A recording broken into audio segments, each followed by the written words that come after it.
30 ఏళ్ళ 40 ఏళ్ళ నుంచి కష్టపడుతూనే ఉన్నాం.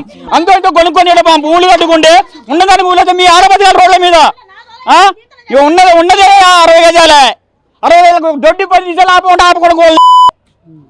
ఇప్పుడు ఎట్లా పోవాలి? మేము ఈ అభిప్రాయాలు తీసుకున్నాడు మోడితారా దొడ్లకు రానిస్తారా? కార్పొరేట్ గారు ఉన్నాడు ఎప్పుడు స్టేషన్లో కూర్చున్నాడు పోయేవాడు.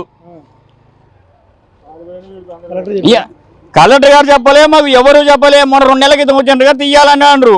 మళ్ళీ అంటే కదా మే నెలగా ఆగుద్దండి అన్నారు. ఆగుద్దనే కదా మరి ఏముంది? మే నెలగా ఆగిందా? జనవరిలో మొదలు పెట్టే ఇది అందులో మట్టి తీసుకున్న బతుకులుగా మాయి మట్టి తీసుకున్న బతుకులే. వాడు 4 కుండాలు చేసుకొని ఈ 4 రోజులు అయితే అయిపోయేదిగా. మీ అడ్డం కూడా రాబోదు 4 రోజులు పోతే. మొత్తం చూడరాదు ఎట్ట కుండలు గిన్నెలు అన్ని పగిలిపోయాయి.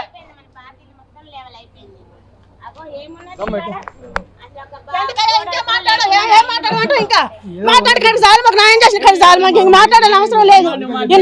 నా మూడు పరిస్థితి ఎట్టిందో ఏ రైతు వెళ్ళలేక బాత్రూమ్ పోవడానికి ఆ పిల్ల ఆడపిల్ల ఏమన్నా రోడ్డు మీద తాను చేయవా? మొగం ఏమన్నా రోడ్డు మీద తాను చేయడానికి మేము ఆగకుండా అసలు బాత్రూమ్కి ఎవరు రానిద్దరు మమ్మల్ని? మేమేం చేయాలి? మా పరిష్కారం ఏంది? మీరు వీళ్ళు వచ్చి గోల కొట్టడం చేయడం అయిపోయిందిగా.